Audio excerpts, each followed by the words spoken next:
মার্কিন president Donald ট্রাম্পের অভিষেক অনুষ্ঠানে দাওয়াত পাননি ভারতের প্রধানমন্ত্রী নরেন্দ্র মোদি। এদিকে লাদাখ ঘেঁষে বড়সড় মহড়া চালিয়েছে চীন।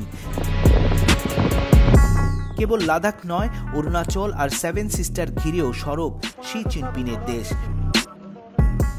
বিপরীতে ভারতের ঘরের ভেতরেও ওঁত পেতে আছে মাওবাদী বিদ্রোহীরা। মণিপুরেও থেমে থেমে জ্বলছে আগুন। স্বস্তি বলতে যা বোঝায় তার কোনোটাই পাচ্ছেন না মোদি, উল্টো তার ঘাড়ে নতুন নতুন বিপদ চেপে বসছে। এবার মোদিকে ধরেছে আরেক অসুখে। সেই অসুখের নাম পুরনো, তবে উপসর্গ নতুন এবং তীব্র জ্বালাময়ী। শ্রীলঙ্কার কয়েক মাস আগে এসেছে নতুন সরকার, আর তড়িঘড়ি করে লঙ্কা সফরে গিয়ে রাবণ রাজ্যের কাছ থেকে মোদি প্রতিজ্ঞাও নিয়েছিলেন।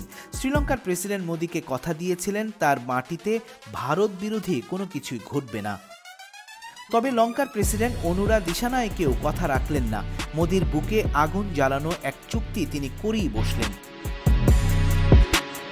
যে চুক্তি দেখে নিশ্চিত এতক্ষণে মোদির পিত্তি জ্বলে যাচ্ছে।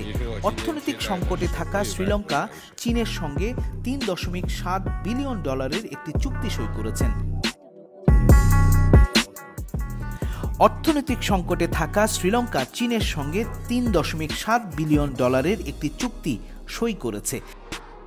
এবার শ্রীলঙ্কার দক্ষিণাঞ্চলে অবস্থিত বন্দর শহর হাম্বানটোটায় তেল শোধনাগার তৈরি করবে চীন। যে বন্দরে চীনের জাহাজ ভিড়তে দেখলে নয়াদিল্লির চোখ কপাল থেকে ছিঁড়ে পড়ত চিন্তায়, সেই বন্দরে চীনকে আসন পেতে বসতে দেখে নিশ্চয়ই অমিত শাহদের খুশি লাগছে না। শ্রীলঙ্কার প্রেসিডেন্ট দিশানায়কের চীন সফরের সময় এই চুক্তি হয়। হাম্বানটোটায় এর আগেও একটি বন্দর তৈরি করেছিল বেইজিং। যে ঋণ শোধ করতে না পেরে বন্দরটিকে 99 বছরের জন্য চীনের কাছে ইজারা দেয়া হয়েছে।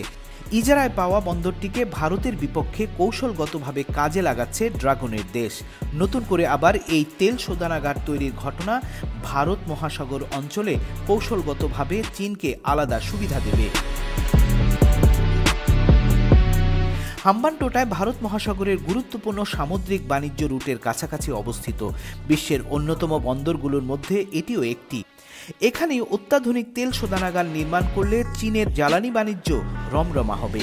এখান থেকে 2 লাখ ব্যারেল তেল উৎপাদন করে রপ্তানির পরিকল্পনা করছে চীন। হাম্বানটোটা বন্দর এশিয়া ও ইউরোপের মধ্যে প্রধান সমুদ্র পথের কাছাকাছি অবস্থিত হওয়ার কারণেই ভারতের চিন্তা বেশি। দিল্লি মনে করছে এই বন্দরকে সামরিক ঘাঁটিতে পরিণত করতে পারে চীন, যদিও আনুষ্ঠানিকভাবে চীন এবং শ্রীলঙ্কা সামরিক উদ্দেশ্যে বন্দরকে ব্যবহারের অভিযোগ অস্বীকার করছে। 2022 সালে চীনের সামরিক সমীক্ষা জাহাজ ইউয়ান ওয়াং 5 হাম্বানটোটা বন্দরে নোঙর করেছিল। তাতেই একরকম ভারতের কান দিয়ে ধোঁয়া উড়ে যায়। ভারত একে বাঁকা চোখে দেখে এবং প্রতিবাদ জানায়। এবারও ভারত মনে করছে বন্দরে কেবল তেল শোধনাগার করেই ক্ষান্ত থাকবে না চীন, তাদের আন্তর্জাতিক ভূ রাজনৈতিক কৌশলের অংশ হিসেবেই লোক দেখানো এসব পদক্ষেপ নেওয়া হচ্ছে।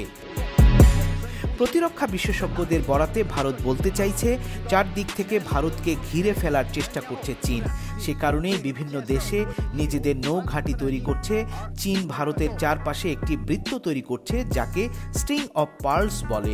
ভারতও পাল্টা ব্যবস্থা নেওয়ার চেষ্টা করছে, গড়ে তুলছে নেকলেস অফ ডায়মন্ড।